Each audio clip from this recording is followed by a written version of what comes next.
Hello, welcome back to another episode of the Mindful Muscle Podcast with my co-host Jodi Dolo. How are you doing today? I'm great. If you're new here, welcome. Gio and I are two friends who went on our own health and wellness journeys and collectively have lost and maintained 140-pound weight loss. More importantly, we've gained strength, confidence, and a better relationship with our health. And we're here to show others, especially those just starting out, that sustainable change is possible and you are absolutely worth the effort. So if you're on your own health and wellness journey, especially starting out, be sure to hit like and subscribe to Mindful Muscle today. Our next guest is Mike Smith.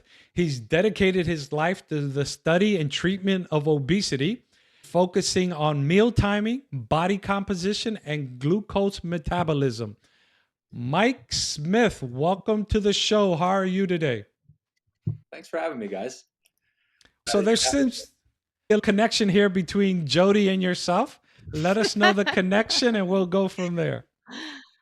I was fortunate enough to be a guest on his podcast, the Union Health and Fitness podcast. He's got a great series of what worked for me, showcasing those who've lost significant amount of weight and how they did it.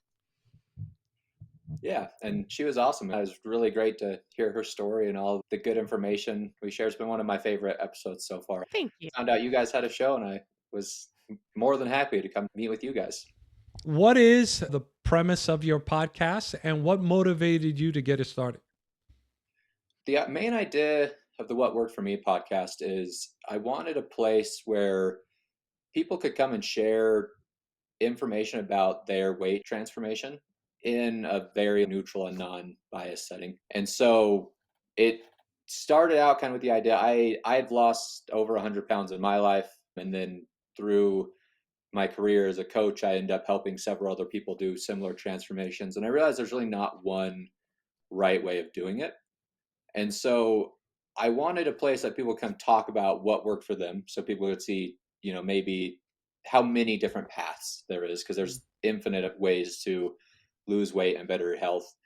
And then also try to come up with a spot where we can make it as non-biased as possible. I think a lot of times you see these big transformations online and people are then selling a product right afterwards. Yes. And I think it can be hard. And I've lost 100 pounds. I've regained that much weight. I've almost lost it again. And it's one of those things where I'm sure you guys know, because you both have lost a lot of weight. Like, it's not all sunshine and rainbows.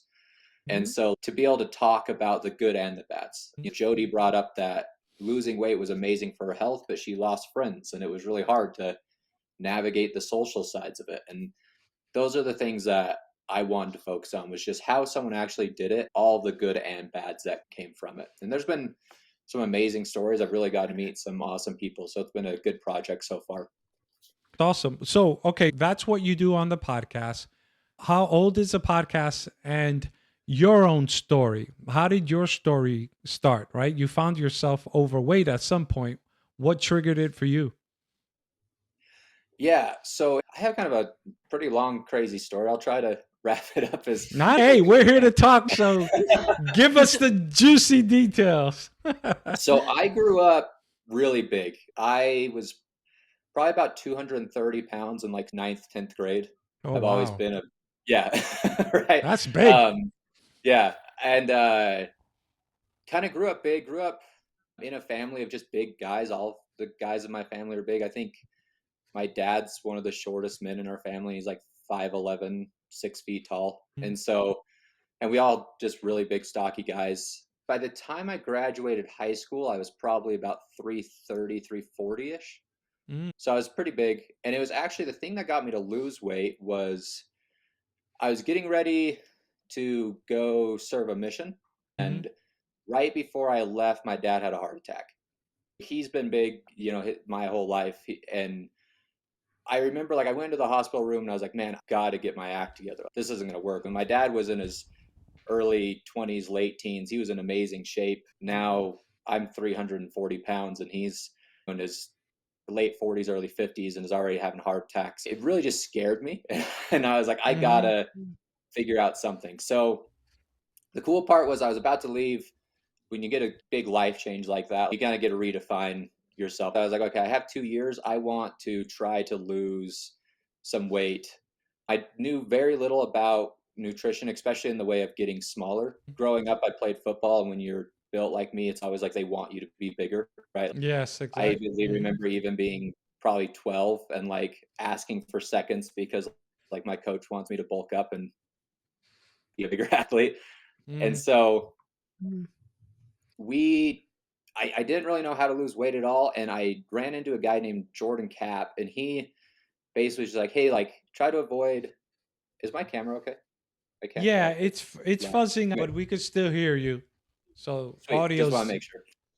audio's more important than video. So he basically is just like, try to avoid refined sugars and refined flour and then drink a bunch of water.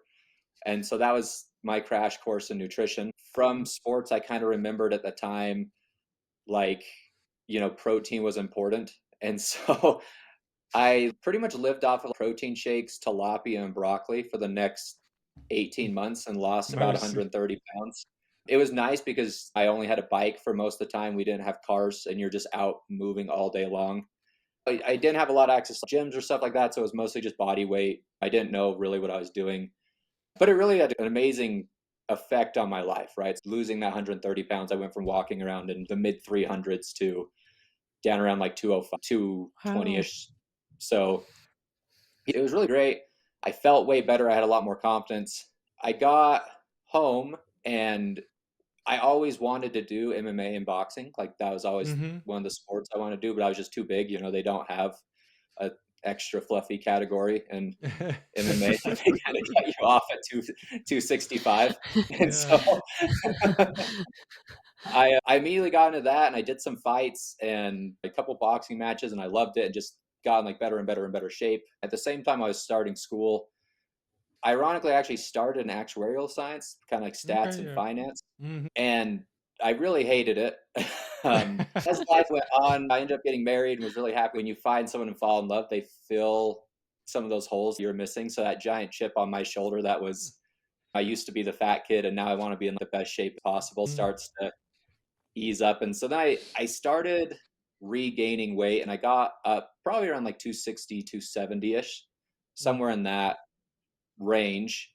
And it was a pivotal moment because I had gone to my third year of college for, becoming an actuary. And I really started, I was like, I don't think I can do this. I don't think I can live in a cubicle. And Yeah. I was good at math and I liked it. So I thought, hey, this is Mhm. going to be an easy way to make money.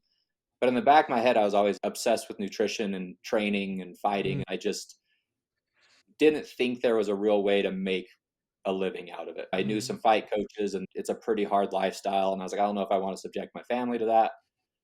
I was in that moment in life where I was looking for something else, and I saw a paper published about The Biggest Loser, The TV like program. TV programs are showing they lost all this weight and their metabolism shifted down, and then they regained it. It didn't come back up. They were talking about metabolic adaptation. This is why people always regain weight. And the back of my Mhm. head's like, oh man, I just lived this. I lost 130 pounds and then regained 60, 70 of it. This is exactly like I got to explore this, Well, which was probably before not. so here's why I bring it up is because Mormons tend to be very healthy. So what happened in your family?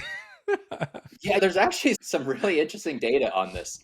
Mormons are great at I guess if you want to make like a religious joke out of it, the thou shall Mhm. nots, but not Yeah. very good at like thou shalls. And Okay. so, obviously, um, culturally, we avoid things like alcohol and tobacco Mhm. that may increase overall risk that you see in epidemiological research. Mhm. But sadly, in a lot of families, you see kind of I don't know if you want to say Protestant or kind of like Southern Baptist culture where, there's a lot of like big social events and a lot of eating, right? Mhm. Like Sunday Mhm. dinner is always you show up and my mom will feed everyone until they're sick and then make sure you get something before you go home, Yeah. right? Like, that was kind of what I grew up with, They talk you about know? eating healthy, but the potluck is full of sugar. Yeah, right. Yep. And so from what I know from both my own experience and this random statistics I've seen is Mm, typically they do sometimes fare a little bit better long-term health just because you're avoiding some of those things that cause a lot of long-term mhm. health incidents, but weight wise is actually pretty much the same to even maybe a little heavier than Okay. some of the other groups. And I think a lot of it's just food culture. Mhm. I think there's a lot about community and bringing people together. If someone's having a hard time, you make sure cook them dinner and you bring them food. I Well, don't think. the reason I know a little bit about it is because I'm Seventh Day Adventist, and so we have a Yeah. culture of longevity and a health message. But the joke is, sometimes many of us are overweight as well because we don't do drugs, we don't do alcohol, we're not into that hardcore party life. What's left to do? Eat, Food. right? Food. Yeah. And really, I think that's been a big part of it for me. Growing up, food was kind of a fix-all. You'll find that in a lot of bigger families. I wasn't turning to drugs or those type of things, but if I had a bad day, I was probably going to get a cookie or a donut. Stress eating became something. And the same thing, like when you were celebrating, it was, hey, let's go out and get some food. I think those type of things kind of creep in there, can make it hard. But I definitely was not super thin growing up. So, Yeah, yeah. yeah, I don't know how So, much of that was. You go. would you say that your metabolism, going back into what you're focusing now, would you say yours is slow to the point where you accumulate weight quicker than most people, or is that a myth itself? Yeah, it's actually really great that you bring that up. I think that's probably fundamentally one of the most misunderstood points in metabolism. Mm-hmm, mm-hmm, So if you think about metabolism, it's our body's ability to digest food. Big people get this false information like there's something wrong with us. Like we have a slow metabolism mm-hmm, because we can't eat as much as a normal person without gaining weight. But if you think about it from an evolution perspective, bigger people have more efficient metabolisms. What I mean by that is if we eat 500 calories, we can get more of the full 500 calories out of that meal mm, than somebody who naturally maybe can eat the same 500 calories and they might not yield as much because their metabolism is as efficient. If you think of it like a car with gas mileage, if you increase your mm-hmm, gas mileage, that increases its efficiency. mm-hmm. It's not in the way of like this makes you like you have a slow metabolism. And we can dive kind of into that one more if we want to talk more about that. But I think I would definitely say I think one of the terms I use in research is like a thrifty metabolism, right? Mm-hmm. You can think of it as spending money that your body's Yeah. very good at yielding, getting as much out of it, all the food you eat as possible. I'd say I have that way. I have fairly high settling points. Small for me is about 230. Okay. That's about as small as I can get. I mean, when I was fighting, I was still walking around at about 230. You said at 12 years old you were 6'2". Did you stop there or a little taller? I think I was probably closer in ninth, 10th grade. I think that's probably about 15, 16. But yeah, so I'm Okay. about 6'3" now. I got a little bit Okay. taller, but I Okay. had a So, wicked growth spurt when I was a kid. I grew like 6 inches in like a year or something. So Oh my goodness. so you said at the low end you're around 230. At the high end, well, that could be infinite. Where do you feel most comfortable? it kind of depends on what I'm doing, right? Going back in the story of progressing through my fitness journey, when I got up to about that 270 point, I don't know if you guys know what strongman is, where Mhm. you pick up like big rocks and that type of Yeah. stuff. Me and my brother Mhm. watched that forever. If you're a bigger person, that's one of those things like, hey, this is a cool sport. He just happened to buy some of those Atlas stone molds. So he made a Mhm. 250 and a 300-pound Atlas stone. And Nice. we were just playing with them, and Ooh. I was like, hey, this is super cool. The first time I touched an Atlas stone was a 250-pound stone. We were playing around with those, and then I had a buddy who was going to a strongman gym. He's like, hey, like you're actually pretty good at this. You should think about competing. I did for a little bit. During strongman, I actually got all the way up to about 350 when I was competing. That put me as like kind of a smaller strongman. A lot of them were Mhm. pretty heavy guys. Yeah. And I was really glad I did because it made me really look differently on the metabolism and weight things, and we can talk about that later. Mhm. But I think for me, ideally, if I'm on the strength side of things, sitting somewhere about 280 to 320 is pretty Mm. great. And then Okay. when I'm grappling and doing that type of stuff, which is a goal now, I really like to be about 230 to 240, Okay. somewhere in there. It kind of depends on what sport I'm doing at the time. 350 was awesome because you can move like anything, right? Like you can pick up hundreds A of pounds. car, push a human around. But I always joke that everything in the world becomes very easy to move except yourself. Like you, Mhm. I ended up stopping that because I had some symptoms of pre-diabetes. Okay. Actually, technically, I got to where my fasting glucose was like 119, 120, which is technically diabetic. And so I was like, I should probably back off of this for a little Yeah. bit. Like, I just don't think I'm supposed to have this much size on my body.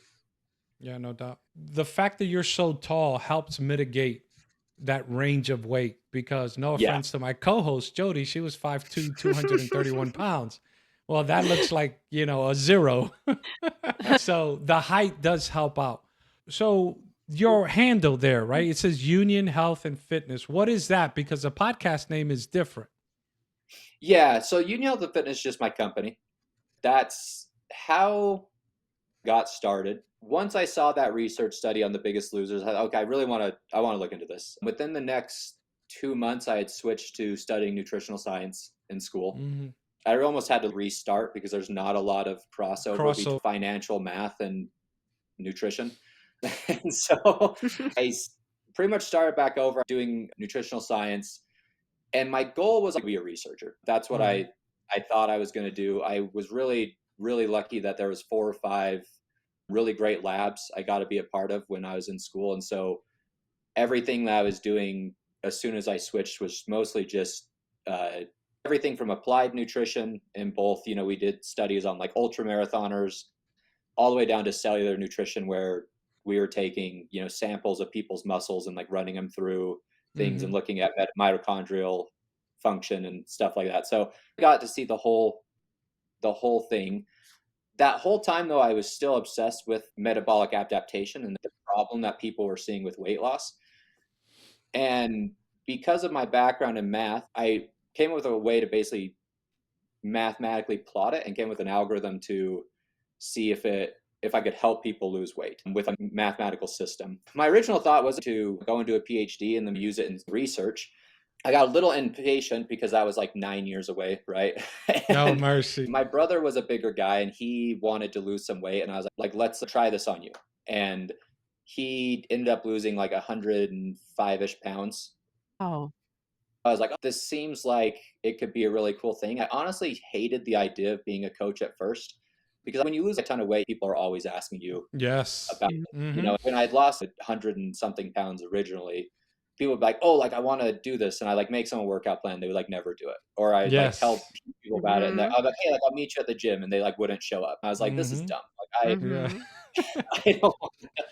I don't want to do this. I started applying it. One of my friends who was helping me with a media project, his professor heard about what I was doing. She was saying, hey, I had a really hard time losing weight, some help. I was like, I'll coach you for free. I honestly was just hoping she'd do what everyone else did and not show up.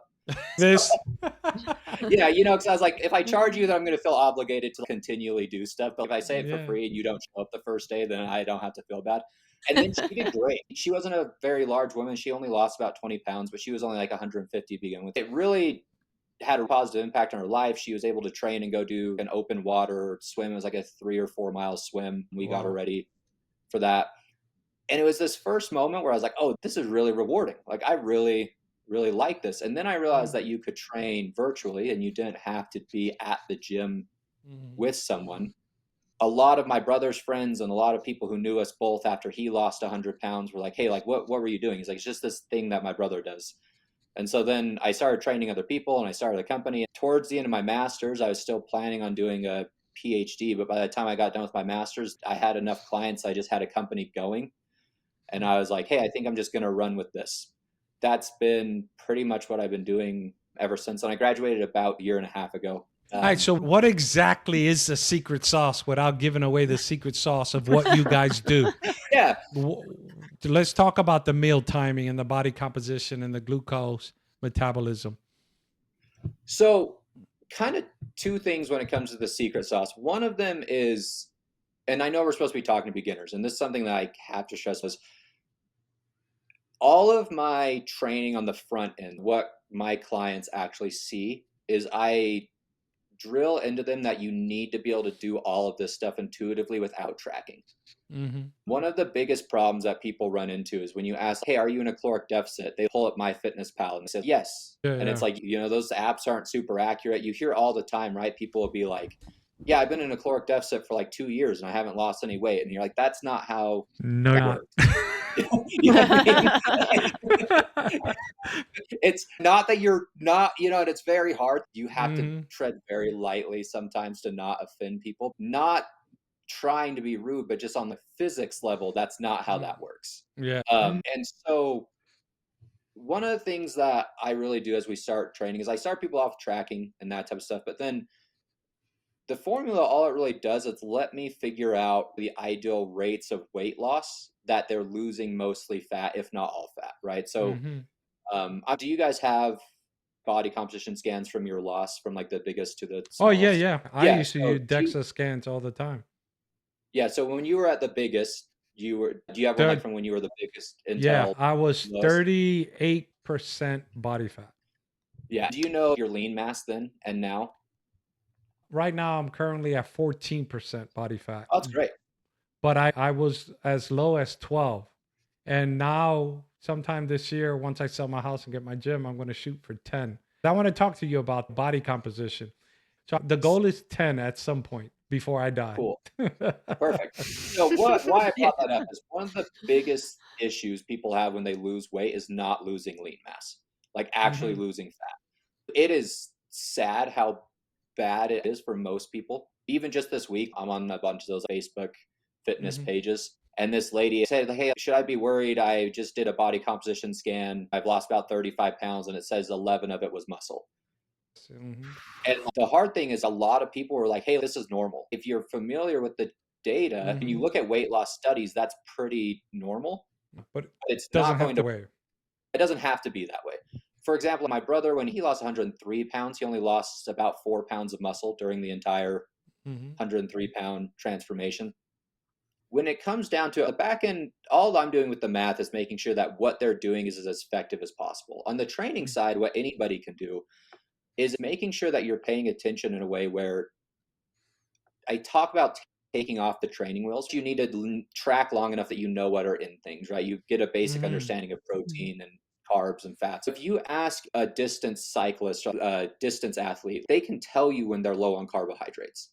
mm. If they're out running, they don't need to guess when they're low on carbs. I don't know if you've seen those like, glucometers, like the ones you put in the back of your arms. The Yeah. CCM. Yeah. So I remember I was talking with a rep, and one of the first things they thought for the not diabetic market, just like the industry market, like, oh, Mhm, we could sell this to endurance athletes because then they could like track their glucose better. And a lot of the elite endurance athletes like we don't need these. Like we yeah. know exactly when we're running out of fuel. Like it's not hard to tell. Like we're in tune with our body. The idea of what I do with my training methodology is instead of thinking of it in this way of like if I hit these certain numbers, things go well, which is where you start. You have to get to the point where you can wake up and say, hey, I'm losing weight too quickly. I have these Mhm, cues that I can tell that I'm going too fast, or I'm not going fast enough, or I'm low on protein, or I'm low on carbs, and actually figuring out a way to do it based off intuitive cues. Because if you rely on these apps, the problem is a lot of these apps have a 20 to 40% error rate. You're shooting for a really small window because it doesn't matter if you're Jodi size or my size. I'm probably like 2.5 Jodis. Right? I probably shoot for 3,500 to 4,000 calories a day. If I was really going mhm, to measure it out, I don't anymore because it doesn't matter the amount of calories. It literally only matters your surplus or your deficit. And that mhm, stays the same, right? So if I'm supposed to eat 3,000 calories a day and I want to lose weight, I should be shooting for a couple hundred calories below that. But mhm, the problem is Mhm. 40% of 3,000 is more than a couple hundred calories. And so mhm, these people who rely heavily on these trackers and these apps, a lot of times you either undershoot, which then they say they're in a caloric deficit for years and they're not. It's mhm, very frustrating. They end up losing weight so quickly that they lose a lot of muscle mass. mhm, This is a very common thing I've heard with the podcast that I run. I've interviewed mhm, over 30 people now who have all lost large amounts of weight. A very frequent thing is they're like, when I got to the end, I realized I lost way too much muscle mass and I had mm, to put on more muscle mass. What I'm always trying to teach people is you're basically trying to shoot for this sweet spot where you're in enough of a caloric deficit that you're losing fat, but then you're doing everything you need to be to not be losing muscle. If you mhm. increase that deficit too Mhm. much, then you're going to be losing lean mass and then you're just prolonging the problem. Yep. You're not actually that same woman who I was talking about with the 35 pounds and then like 11 pounds of lean mass loss. I did some basic math and I was like, the problem is you want to lose 100 pounds. And by the time you do that, you're going to be 170 pounds and still above 30% body fat Yes. because you've lost so much lean mass. And so that starts to be an issue that way. So outside of all of the mechanical things, the very most important thing is people have to start to work on getting in better connection with their body. We live in a world where if you feel tired, you drink caffeine and you hide Hmm. it. You know, if anything's wrong, you just ignore it and hope it Hmm. gets better. And I think that's one of the biggest problems. Most people wake up and feel off and they don't know why. That's really the thing that you need to understand. Once you can wake up and be like, hey, I know I'm losing weight a little too quickly, or I know I'm low on this, or I'm high on this, then you can start to make those changes much more accurately. There's really no other way of doing it as precise because the tools we have to measure just aren't that precise. Yeah, even the FDA allows for variance. And I remember when I got to 12.4 on the DEXA scan, that last 3 month push to get there, I lost 14 pounds of body fat, and yet I still gained 2 pounds of lean mass. I was so stoked. Know what I mean? Yeah, Because that's almost impossible to do. And I know what did it, and I need to get back to doing it. It was heavy squatting, heavy yeah, squats help with that. And so, yes, you're right. Because when I first started losing weight, I was doing it only by calorie restriction and walking. I was walking 3 miles after every meal. But I quickly noticed I didn't like the way I was looking. And that's when I got into weightlifting. The weight started to come off faster, but I liked the way I looked. And so right. that makes a big difference. Even though I didn't know at the time, I was retaining the lean mass I had while working on the body fat. You mentioning telling others like you're losing weight too fast, but it's social media. You hear questions all the time. I want to lose 20 pounds as soon as In three possible. How do weeks. I do it? And Yeah. it's like you will not get the results, the visual results you're looking for by rushing through and trying to eat as little as possible. You're going to lose muscle in the process. Do you come into situations where you have clients that they don't want to hear you say you're losing weight too fast? They just want to rush the process. And what do you say to those individuals? Yeah, that does happen a lot, actually. It's kind of a weird thing, right? I think all of my clients, the first time I text them and I'm like, hey, you're losing weight too fast, eat more. They're always like, what? What do you Yes. mean? I think one of the things that's very hard is the scale can be such. I know a lot of people are really against weight. I love using weight because it's a very easy way to get a daily measurement that's very accurate. What I mean by very accurate is like even a DEXA, right? Those are probably one of the most accurate body composition measures there is. And I worked in labs where we did DEXAs, and they still have about a 1 to 2%, error rate. So if you did like 4 or 5 DEXAs in a row, you'd Hmm. probably get a Yes. spread of 1 to 2%. Hmm. You had a scale where you jumped on the scale and it said 300 pounds, and then you jumped off and jumped back on. It said, a 2% error would be 6 pounds, so it said 306, and then you Hmm. jumped off and jumped back on. You throw away that scale. Yeah. Yeah, I mean, like, Mhm. there's Hmm. no way. It's hard to separate out because I think people chase kind of that dopamine hit of like they Hmm. jump on the scale and it's going Hmm. down and it feels Hmm. so good and they're so happy. And they don't realize it really just needs to be one of the parameters that we're looking at. It can't be And all in so, all. yeah. And so when I work with people, it's really teaching them that if you're losing weight too fast, all you're doing is waiting until tomorrow to solve the problem. If you're losing weight in a way where you're losing a bunch of muscle mass on small scale situations, right? So people who are losing 30, 40 pounds, you're going to have to re-put back on that muscle mass if you want to look how you want. I mean, that's just Hmm. really what it comes down to. There's no way to get the aesthetic and long-term health benefits you want without replacing the muscle mass you lost during weight loss. Hmm. In my world, with large scale weight loss, it's a lot more dangerous because you can't just replace 50 pounds of muscle. Like Hmm. that doesn't, Yeah. Yeah. I mean, like that's not, Good, right? I'm a big person. I remember my first, I think it said my lean mass was about 189 pounds. Hmm. And this was 3 or 4 years ago. Now, after training and doing strongman, my lean mass is around 210 pounds, right? Hmm. So I've put on about 20, One. yeah, 20, 21 pounds of lean mass. And that's a Hmm. lot. Like, Hmm. that's a lot of muscle mass. And so, with people who they're saying, like, hey, like, I just want to lose the weight and I'll fix it later, to one of them, I'm always like, okay, if you're losing 5, 10 pounds, it's not Like, I still wouldn't suggest it, but you might be able to fix it. If you want to lose 30, 40 plus pounds, you won't be able to recover from that. It's not going to come back on. If you lose over 10, 15 pounds of muscle mass, you're going to have a really hard time putting that back on without doing several bulking cutting cycles. I think a lot of people end up turning to steroids because they just do so much damage to their body during weight loss. It's really teaching them that the goal isn't to see the scale move down. The goal is to actually feel better and to make sure that you're losing just fat, that you're getting healthier. There's parameters that you can look at, like body fat composition or waist to height ratio, some of these other things besides just the scale. Because if you don't, then you end up causing these long-term problems that you'll never really be able to dig back out of if they get to a certain point. I want to jump back to the What Worked for Me series. I'm curious, have you noticed similarities between all the stories? They can't all be 100% the same, but what things you do notice that each person will say the same thing basically in their story? One of the most prevailing topics on why people gain weight is childhood trauma. So I think Jodi, you brought this up, right? Like your mom was a Weight Watchers coach, right? You get a lot of that. You get a lot of people with the weight gain coming from, like, I had a very controlling parent or a parent who was very hypercritical of like my eating and those type of things. That's sadly one of the things I've seen a lot of with weight gain.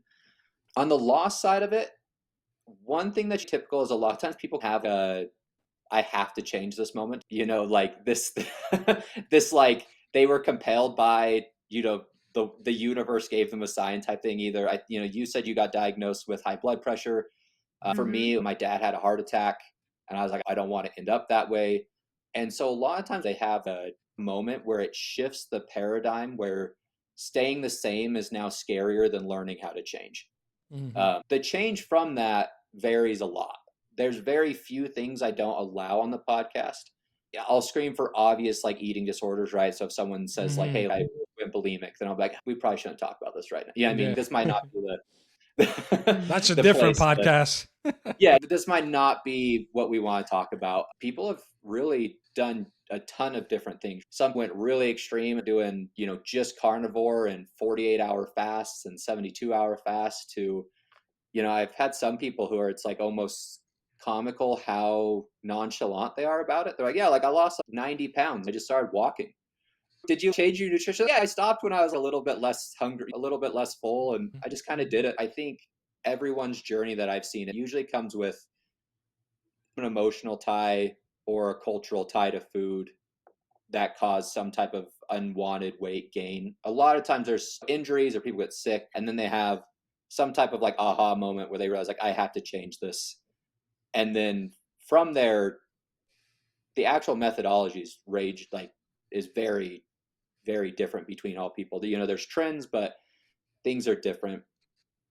With that being said, I do think, sadly, sometimes when I'm talking to people, a lot of these people have been on the podcast, they've lost 100 pounds 2 or 3 times. One of the podcasts I just did, I don't think it's out yet, but she lost 100 pounds doing low carb and then regained it. She lost it in 11 months and regained it in 11 months doing low carb. Then she got a bariatric surgery, lost 100 pounds and regained 100 pounds in basically like an 18-month period. And now she's doing, now she's doing basically like GLP-1 drugs, a very, depending on brand and insurance and all that. But it's interesting because a lot of people are going to experience regain, and how they learn to handle and experience regain really, I think, determines how good they do long term. One of the things I teach is that you will regain weight. You have to plan on regaining weight. There's no way not to. And it's hard because some people, like the people I worry about when I am in the podcast and when I bring up those type of things, like, hey, what's your long-term plans and how do you deal with regain? Like, no, I don't ever regain. Like, I'm good. I don't have to worry about that. And I'm like, that this might not be good long-term. Let me jump in here. So like, what do you mean by regain? Because Jodi and I have kept it off since we've lost it. We might fluctuate 5 or 10 pounds, but overall, we've kept it off. Mind what you Yeah. eat and work hard. There is a kind of a two-part problem when we talk about regaining. Typically, when somebody gets a new low, they're in a depleted and dehydrated place in their body. If you plot people's weights daily, there's a lot of noise. It can go up and down 2 or 3 pounds. One of the things that people will notice is if you have a low weigh-in, like a significant one, so let's say you wake up and you're about a pound plus lower than you were the day before, the likelihood that you're going to be heavier than that the next couple of days is actually pretty high, just because your body, on a chemical level, when your body depletes glycogen, it wants to restore that and bring the water and sugar back into its muscle. So a lot of times we count our lows off of the bottom of our normal weight range just based off of, hydration and glycogen storage. So to a certain degree, everyone is probably going to see about a 5-pound bump back up just because that's how our bodies function. Your body doesn't realize it's overweight. And so when you lose weight, it protects you as if you're not. So if you take someone who's, my size and you have them lose 20, 30 pounds, they get the same shifts in hormones and metabolism as someone who's a healthy weight losing that same amount. The body will fight you and try to make you regain weight because the mechanisms were humans didn't evolve in a place where there was excess calories, right? So we our bodies never had to learn like you're going to be 500 pounds. That's not something it only ever learned. Like if you lose weight too rapidly, we want to try to fight that. So most people, and I think you even so you said you got down body composition, right? To 12, what did you say? 12.4. Are you heavier now than you were then? Because of training, muscle mass and lean mass. At the lowest, when I was 12.4, I was 149 pounds. I'm 5'10 and a quarter. And now I'm at 175 at 14%. Yeah, so this actually almost lines up perfectly. So this is a perfect example. Typically, when someone loses a large amount of weight, we'll say 100 pounds, or about what you just said you lost about 70, 80, right? Me was, she lost most of that. Sorry. I lost 50 pounds. When someone loses that much weight, your body is going to want to regain weight. This is well known within the literature. One of the things that you should do is understand that you will regain weight. So I had a client named Jake. He was about 290 pounds, and he's like, I want to walk around at like 200. So I helped him lose about 100 pounds. He got down to 185 pounds. And then the reason we shot for 185 is because that gave him 15 pounds of strategic regain to grow back into a place where then it's going to be easier to maintain. Because when you're at the very end of a large amount of weight loss, everything you do is going to be amplified as far as like your weight's going to want to jump back up. Like you accidentally eat like a piece of pizza and all of a sudden you're up like 3 pounds the next day, right? You might have experienced this. And so what I usually tell people is if you're losing a large amount of weight, you're going to want to probably plan on about a 5 to 10, maybe 15-pound regain and make it part of the solution. Weight, your body is almost never in a caloric neutral, right? Like you're either in a surplus or a deficit. And so if your body is fighting you and wants to regain, he wanted to walk around at 200 pounds. So I said, hey, let's get down to 185. And then for about 2-3 months, we strategically, taught him how to re-eat in a way where you were gaining weight, but still eating healthy. Because most people, when they stop trying to lose weight, they just go crazy. Yeah, and then they rebound really bad. And they don't understand, like, what is healthy when I don't have that reminder of the scales going in the right direction? And what is, and so if you slowly control it, you will put on lean mass like you did, Gio, and it actually makes your long-term maintenance a lot easier. Because what happens is you go down to a point where it was a little too lean for you to probably maintain long-term just with life. 3 little kids. Right? And it's like you don't have the time to put all that work into it. And so you back off a little bit. But during that bulk, the planned regain, you can add lean mass. And adding lean mass is going to help with long-term maintenance anyways. Yeah. My goal, I tell people right now, my maintenance calories is 2,600. My goal is to be able to eat 3,000 calories maintenance. That's the goal. Yeah. I like. Yeah. Obviously.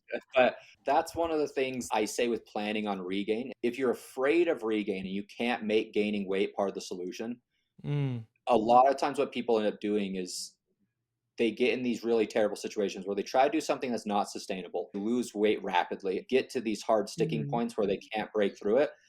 And then something in life happens and they give up and they skyrocket. okay. Why Yeah. that's Mhm. dangerous is because the faster you lose weight, the larger proportion of the weight loss is going to come from muscle.